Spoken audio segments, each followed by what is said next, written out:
Jadi mata kuliah kita tentu namanya sudah ditahu bahwa psikologi pendidikan ya.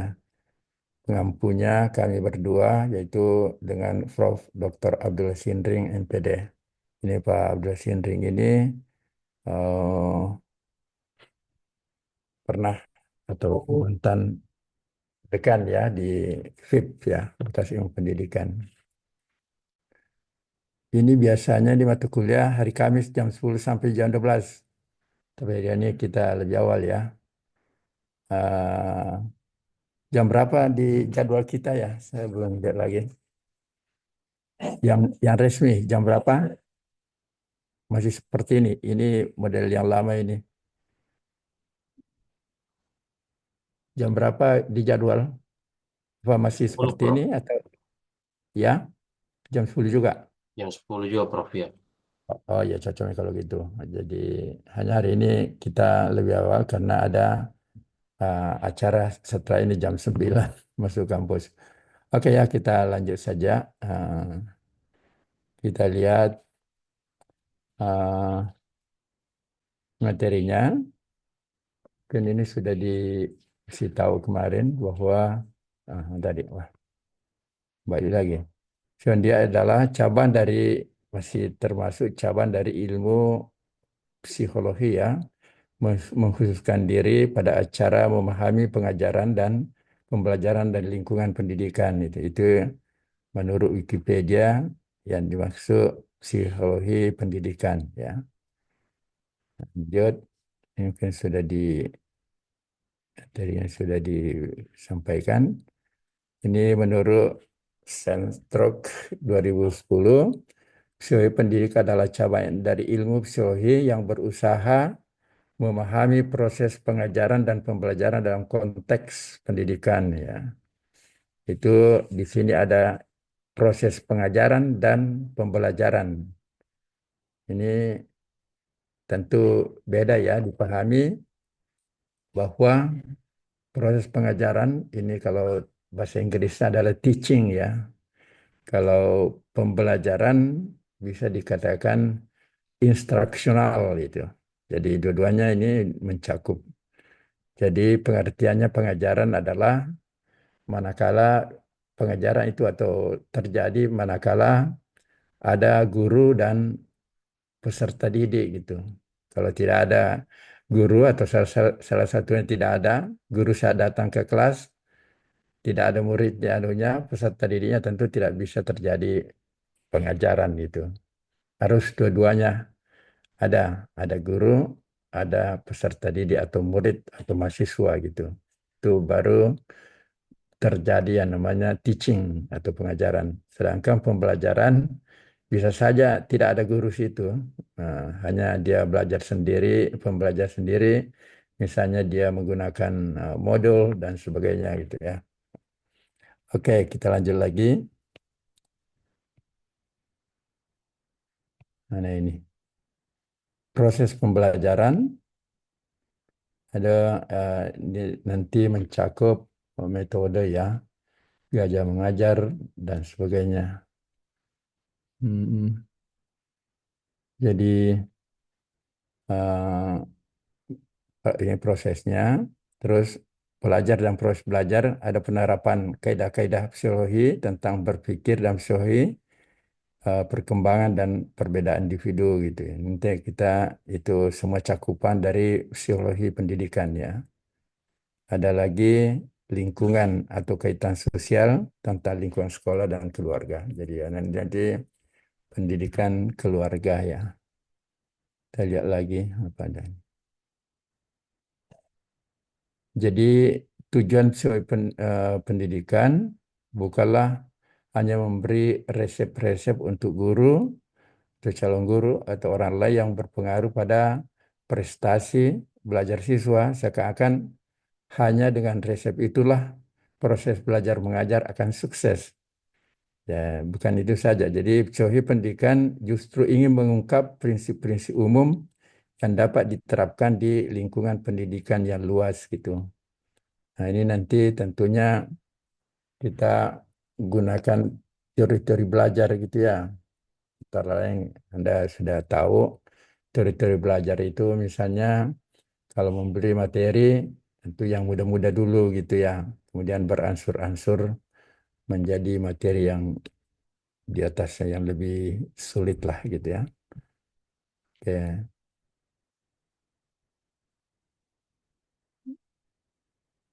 Ini manfaat psikologi ya. Kita lihat manfaatnya. Jadi untuk membantu guru dan calon guru apa ini terputus tadi ya mana nih? Hmm.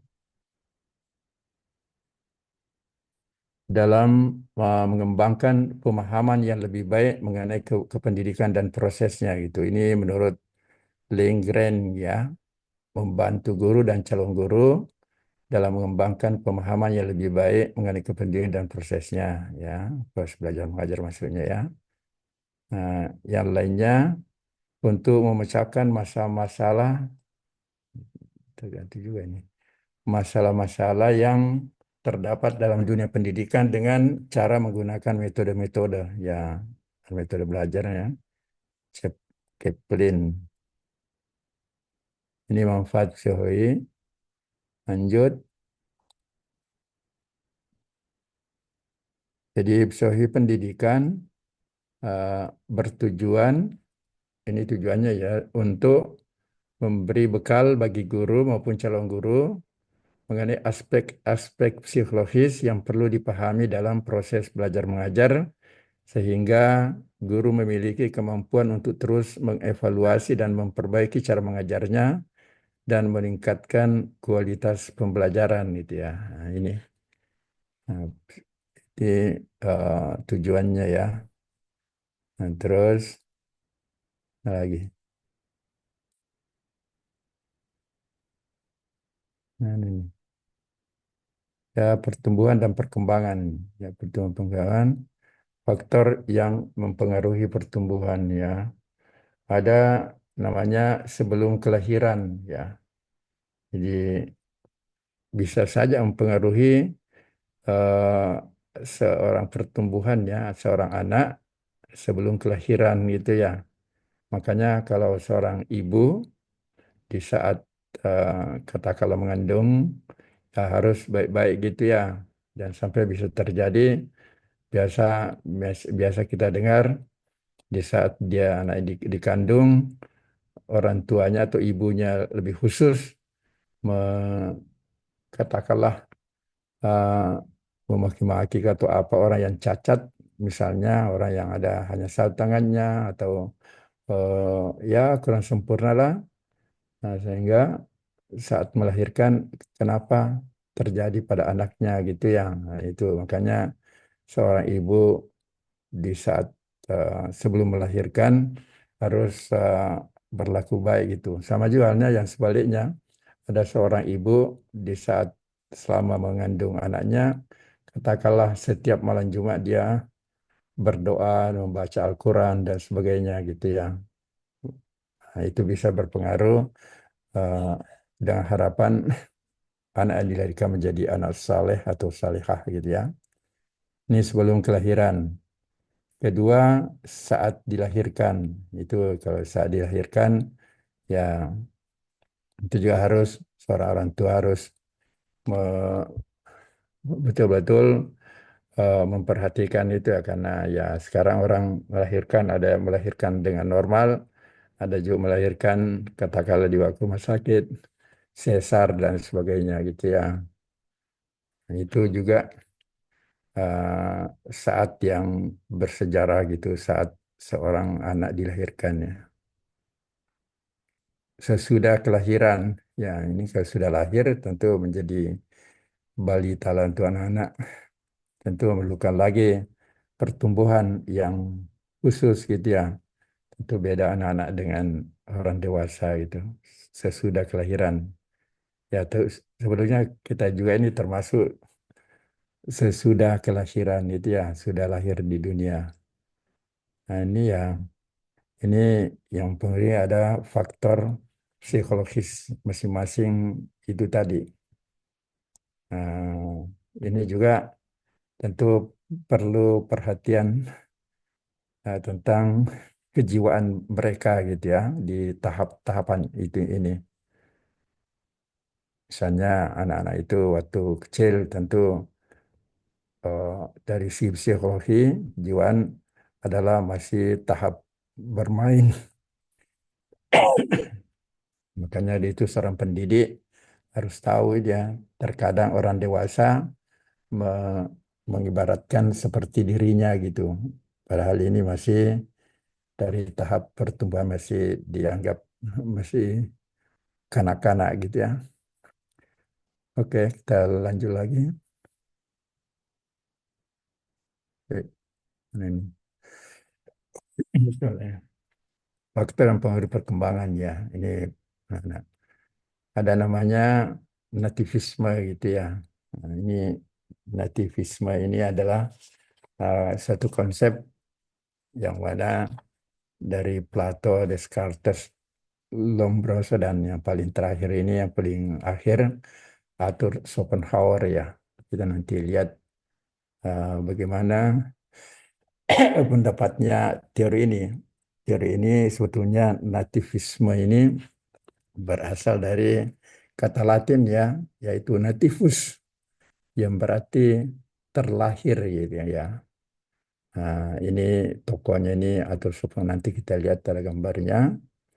Uh, Meyakini bahwa proses perkembangan manusia ditentukan oleh ada faktor bawaan sejak lahir gitu ya.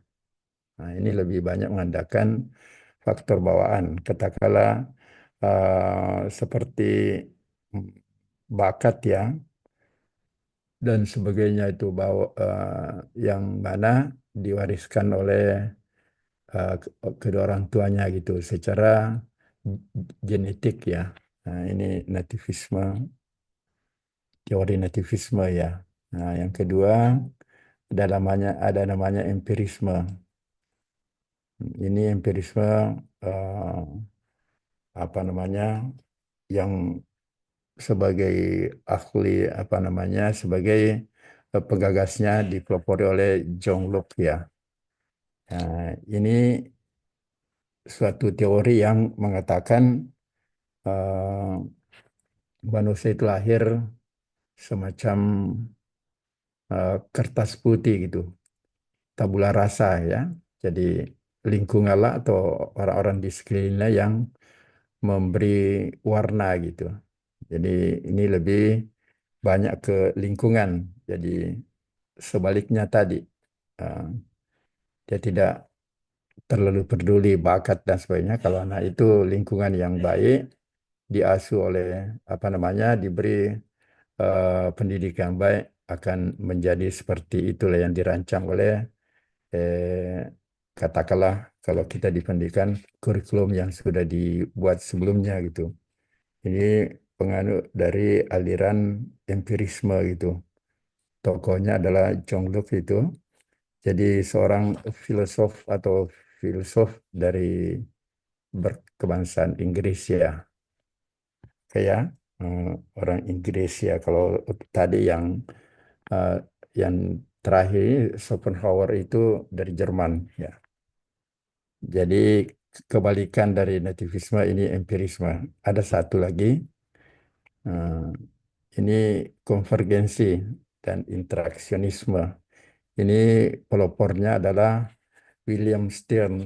Stern ya. Jadi William Stern ini seorang juga eh, berkebangsaan Jerman ya. Nah, kita lihat jadi tadi nativisme lebih menitik beratkan bakat ya.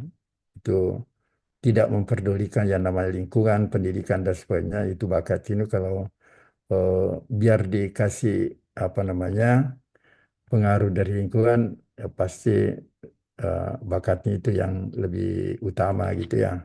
Kalau yang kedua sebaliknya empirisme itu lebih menitik beratkan kepada pendidikan atau pengaruh lingkungan. Kalau yang ketiga ini konvergensi adalah penggabungan ya, konferensi penggabungan antara nativisme dan empirisme. Dia tidak apa namanya menolak nativisme dan juga empirisme gitu. Ya mungkin inilah yang paling ideal ya yang kita anut sekarang. Mungkin juga seperti kita di FSD ya, Fakultas Seni dan Desain. Dan saya kira termasuk juga dari teman-teman dari FIK ya, Fakultas Ilmu Keolahragaan, menganut ini ada konvergensi gitu. Kenapa? Biar sudah dites tes masuk perguruan tinggi, lulus, ada lagi namanya tes bakat ya. Nah, kalau dari seni rupa ya dites, disuruh menggambar gambar bentuk misalnya ya, atau gambar ilustrasi dan sebagainya. Kalau teman dari pendidikan seni ya disuruh nyanyi kah atau disuruh menari gitu ya. Saya pengalaman dulu waktu masih awal-awal kita di pendidikan waktu itu mungkin belum berdiri sendiri sebagai FSD, masih gabung kita dengan FBS, FPBS ya, Fakultas Pendidikan Bahasa dan Seni. Ada seorang mahasiswa itu kami juga waktu itu ikut melihat di tes ya, sama tes. Eh, Seorang mahasiswa perempuan katanya mau eh, masuk seni tari gitu ya, katakan senratase gitu.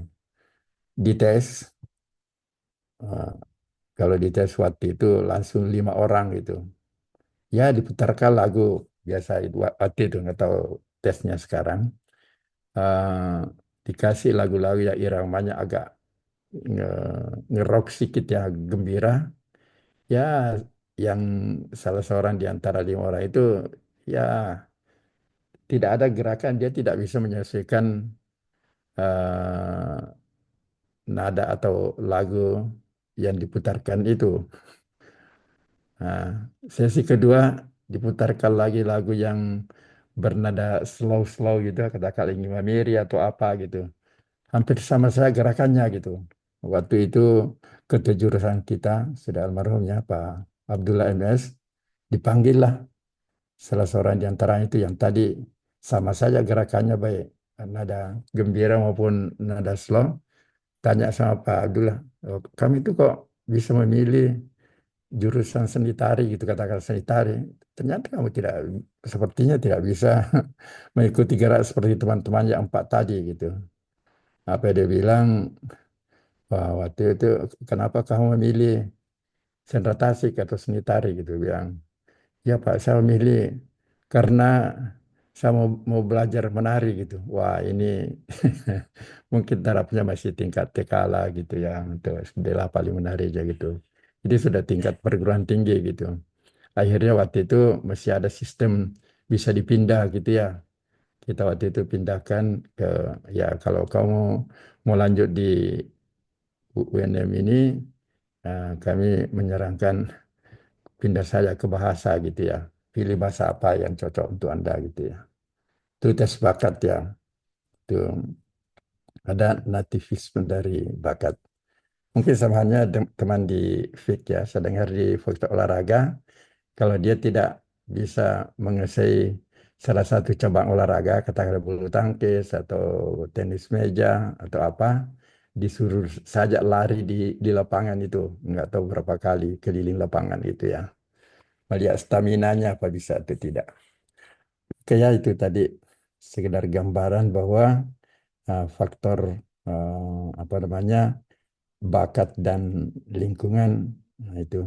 Karena memang sebetulnya kalau anaknya berbakat di mana saja gampang gampang membina atau membimbingnya gitu. Tidak sama kalau bakatnya katakanlah asal ya bakatnya sangat nihil ya, susah sudah dikasih tahu begini susah nangkepnya gitu ya. Loading istilahnya itu lambat. Ya, oke.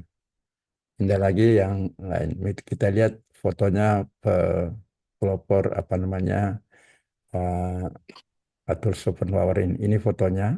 Ini teori nativisme dipelopori oleh ini orang Jerman namanya Arthur Schopenhauer ya.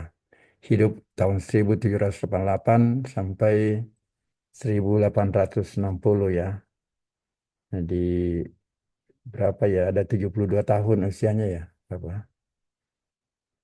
72 ya. 1788 1860. Ini dengkotnya nativisme sangat bersikeras bahwa anak itu tergantung bakatnya yang secara alamiah yang diwariskan dari orang tuanya gitu. Dia tidak mengakui adanya uh, pengaruh lingkungan atau pendidikan malah. Ya ini nativisme, ini tadi empirisme ya. Ini tokoh utamanya adalah John Locke ya sudah tahu ini filosof asal Inggris ya. Hidup tahun 1632 sampai 1704. 32. Ya, berapa usianya ini? Siapa hitung? 32. Berapa usianya nih, Jongluk? Sama matematikanya langsung. Berapa usianya? 72, Pak. 72 ya? 72, Pak. Oh, 72. Ah, usia rata-rata sudah melebihi ini. Kalau umur pesannya Nabi umatnya katanya antara 60 sampai 70. Ini sudah ada bonus 2 tahun, 72 ya. Oke, ini namanya John Locke. Ini pelopor dari teori empirisme ya. Ini seperti lukisan ya. Nah, ini. Oke. Ah, ini teori konvergensi dipelopori oleh ahli pendidikan asal Jerman William Stern ya. 1871 1938. Usianya berapa ini? Nah, ini hebat nih rapi ini rambutnya nih. William Stern. 71 38 tambah 67. 60. 7, Pak. 67 betul. 67. 67 ya. Oh iya, 67. Oh, ini sesuai lah dengan tadi saya bilang antara 60 sampai 70. Tapi usia ini sudah sekitar hampir 67 tahun masih rapi ya. Coba lihat, perhatikan dia rambutnya masih rapi gitu ya. Ini memang sampai sekarang orang banyak menganut konvergensi ini ya. Bukan cuma di dunia pendidikan. Sebetulnya di dunia media juga ada istilah ini ya, eh, teori konvergensi. Konvergensi itu sama kayak kalau beri contoh yang dekat, yang kita punya HP ini ya, HP ini yang kita pegang itu udah konvergensi itu ada penggabungan. Jadi di sini bisa memotret, bisa nelpon, bisa pokoknya banyak sih. Ada kalkulatornya, bisa menghitung ya, hitung, bisa video dan sebagainya gitu. Itu sudah konvergensi dari beberapa media gitu ya. Nah ini ternyata bukan di dunia pendidikan, dunia media juga ada istilah konvergensi. Ya. Oke lanjut lagi masih adakah ini? Mm-mm. Ini tujuan psikologi pendidikan apa tujuannya? Tujuan utama adalah untuk memberi bekal bagi guru maupun calon guru mengenai aspek-aspek psikologis yang perlu dipahami dalam proses belajar mengajar sehingga guru memiliki kemampuan untuk terus mengevaluasi dan memperbaiki cara mengajarnya dan meningkatkan kualitas pembelajaran gitu. Ini ya, kalau ada pertanyaan, apa tujuan kita belajar psikologi ini tadi? Jadi, untuk bekal ya, sebagai senjata lah untuk bekal bagi guru ya, maupun calon guru, bagaimana eh, yang apa namanya aspek kejiwaannya psikologis perlu dipahami dalam proses belajar mengajar. Jadi ya kita tahu kalau ada sedikit ilmu jiwa yang kita anu ya untuk apa namanya menghadapi eh, siswa atau peserta didik kita yang beraneka ragam karakternya itu sudah bisa diatasi gitu. Wah, ini anak ini selalu bandel-bandel misalnya apa dan sebagainya. Wah, atau selalu bikin kacau gitu ya misalnya. Nah, biasa guru eh, be- memberi bertindak, wah ini mestinya biar agak tenang gitu, biar lebih kalem sedikit, pindahkan tempatnya ya. Kamu duduk di bangku depan di sini gitu ya. Nah, ini utamanya biasa di jenjang SD ya. Biar dia lebih lebih apa namanya tidak mengganggu gitu ya. Itu namanya ilmu jiwa semuanya. Lanjut lagi tujuan. Habis sudah habis. Saya kira masih ada. Ya kita kuliah kita hari ini Kamis 27 Maret 2025 gitu. Kira untuk mungkin ada yang perlu ditanyakan ya.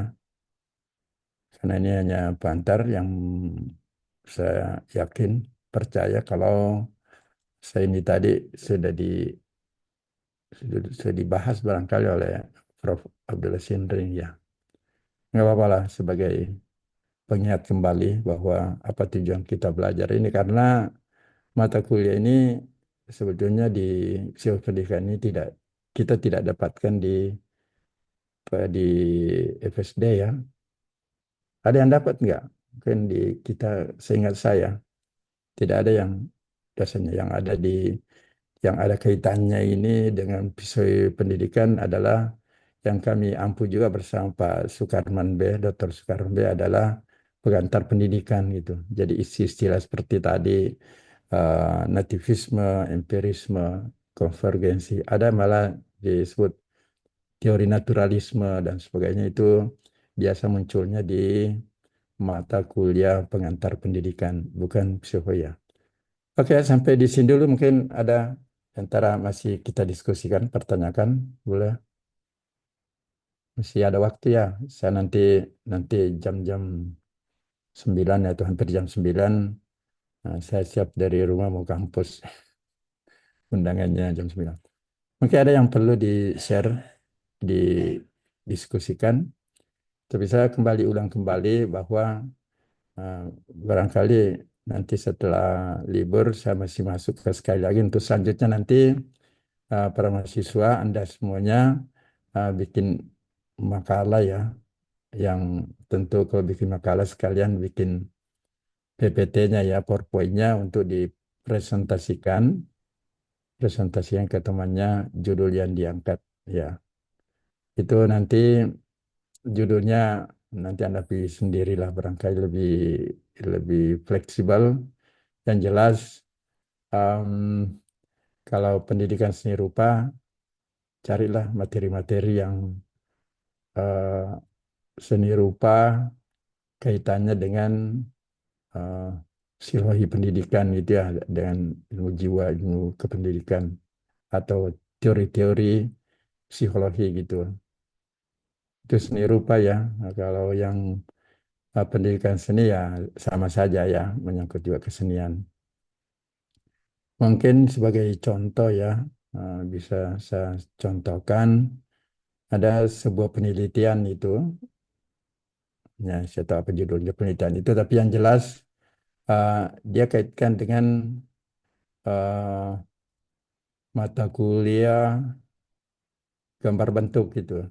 Ya, Anda khususnya yang dari pendidikan seni rupa ini pernah mengalami, pernah melulusi gitu ya, namanya gambar bentuk. Ternyata dari ada yang meneliti, ternyata itu eh, di saat proses menggambar bentuk, umumnya mahasiswa tidak menggunakan otak kirinya gitu. Dia menggunakan otak kanannya gitu. Kita tahu otak kiri itu adalah lebih banyak ke matematis ya, agak eksak gitu. Belahan split otak kanan lebih banyak apa namanya yang bersifat angan-angan atau imajinasi dan sebagainya gitu ya. Nah, di saat gambar bentuk, sudah bentuknya demikian dicontohkan, dijadikan model di depannya, lain yang digambar gitu ya. Mungkin secara matematis kalau diukur berapa senti proporsinya ini ya menggambarnya lain gitu ya. Itu ada pernah meneliti. Seperti itulah makalah-makalah atau tulis-tulis menarik gitu ya. Karena kenyataannya begitu. Saya kurang bisa beri contoh di pendidikan seni. Pendidikan seni juga banyak materi-materi yang ada kaitannya dengan psikologi pendidikan ya. Sampai sini dulu, mungkin ada yang mau ditanyakan ya, ada nggak ini? Atau kita berhenti screenshotnya nih, berhenti stop dulu ini. Oke ya, kita berhenti dulu screen. Oke ya, full screen ya. Ini. Ada yang mau ditanyakan? Silakan, bisa jadi materi diskusi kita. Ini juga sebetulnya tadi sudah tayangkan itu pernah diwawancarai waktu acara Musafir Nusantara itu baru-baru ini tanggal 24 ya, hari Seninnya lalu, Senin, Selasa, Rabu, Kamis, 3 hari lalu, kami juga diundang sebagai narasumber untuk bicara tentang eksistensi kaligrafi dengan penulisan Mushaf Nusantara tadi.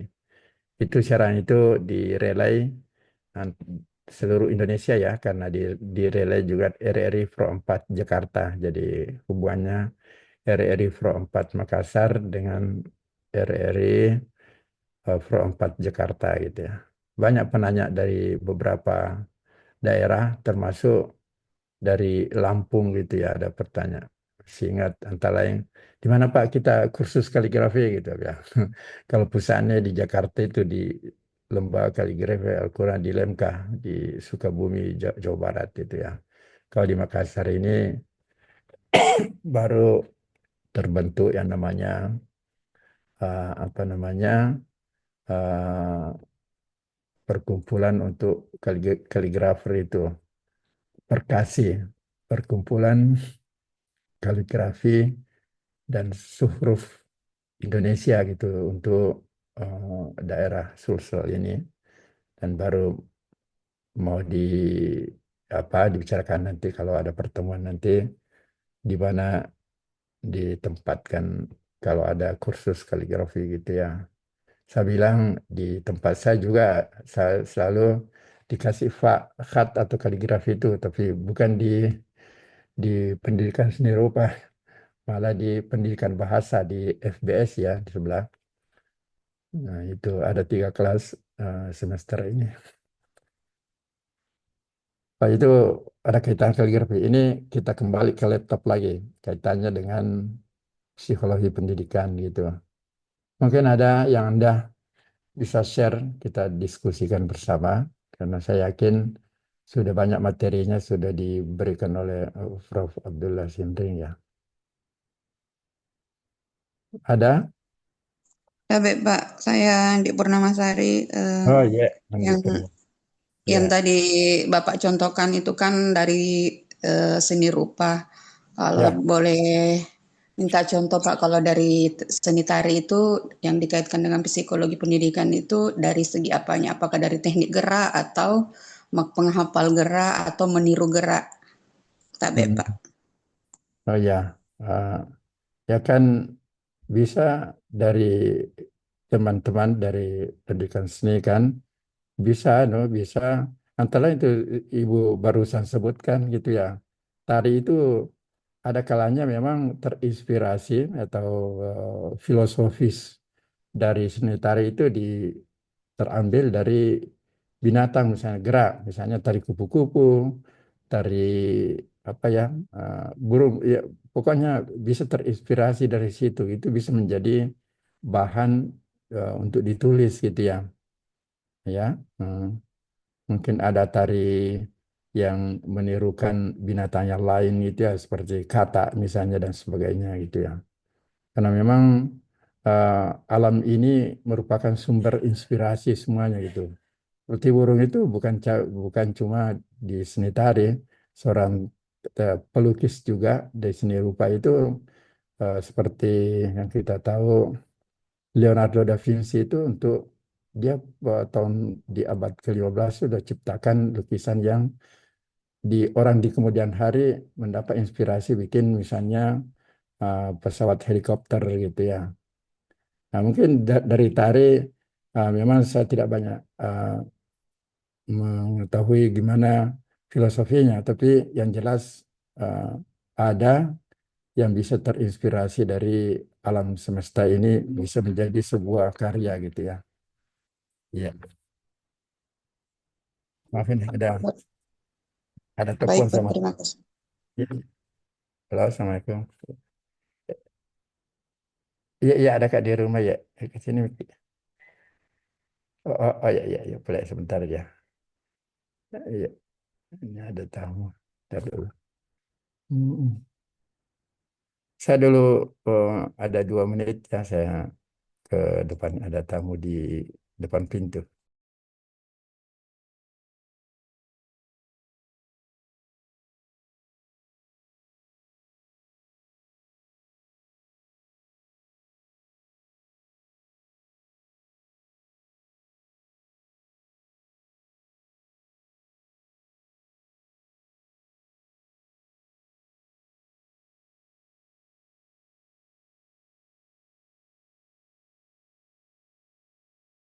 Ada tamu di luar tadi di pintu saya akan masuk dulu.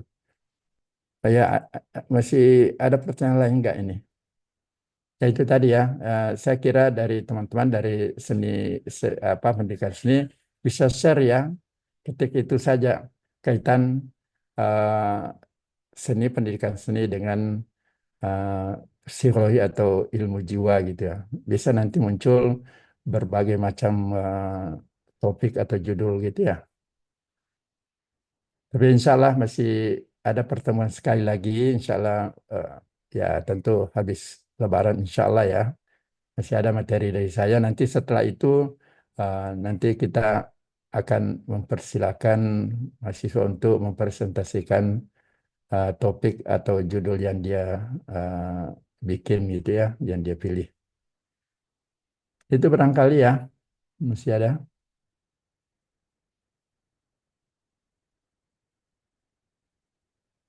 Masih ada pertanyaan nggak ini? Masih.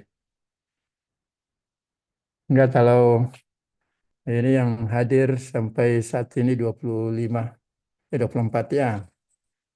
Nanti eh, mohon ketua tingkatnya mengirimkan nama-namanya ya, siapa yang hadir hari ini. Tapi saya kira menurut prediksi saya hampir 90% lebih sudah hadir ya. Karena sudah angka 24, mungkin satu atau 2 orang paling yang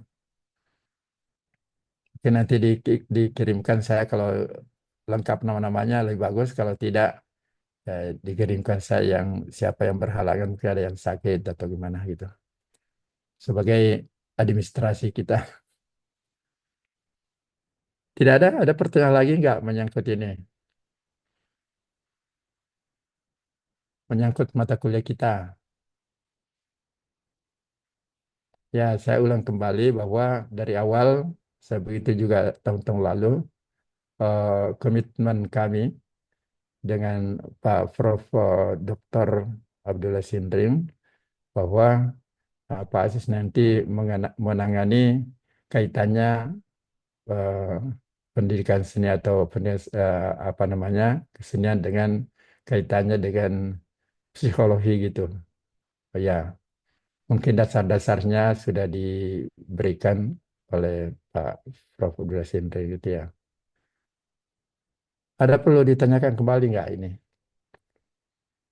Atau karena hari ini merupakan pertemuan pertama ya, tentu kami ingin mengucapkan selamat menunaikan ibadah puasa ya kepada teman yang menunaikan berpuasa, dan tentu karena mungkin pertemuan kita nanti setelah Lebaran sekaligus ingin mengucapkan juga selamat menanti atau menyongsong, insya Allah kalau tidak ada halangan mungkin sama-sama kita Lebaran hari Senin ya, insya Allah 31 Maret.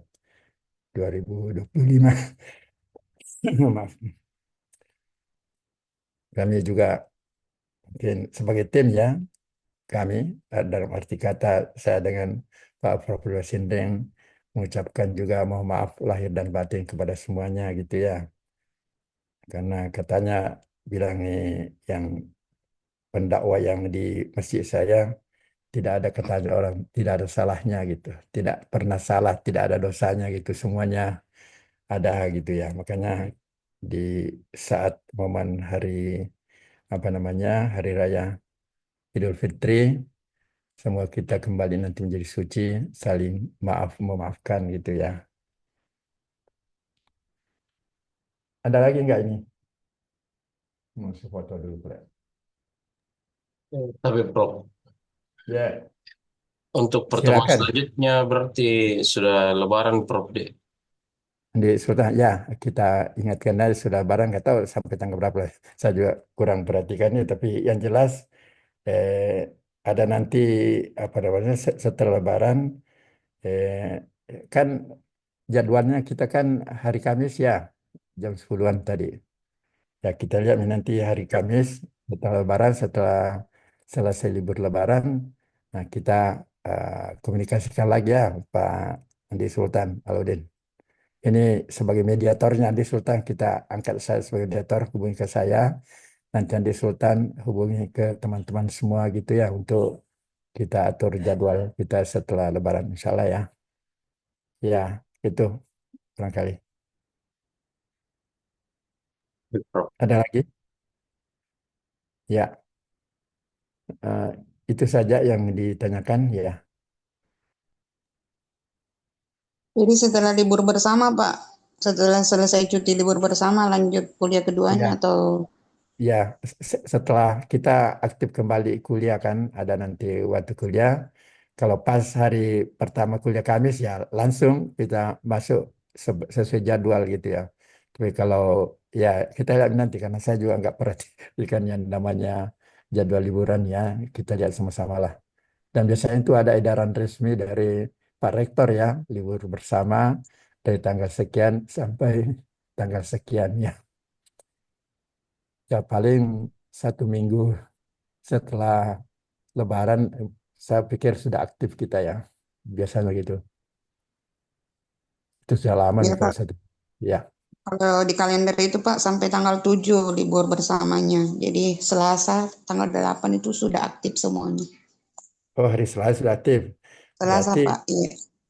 eh, tanggal 9 dapat Kamisnya gitu ya. Nah itu. Kalau begitu. Insya Allah ya.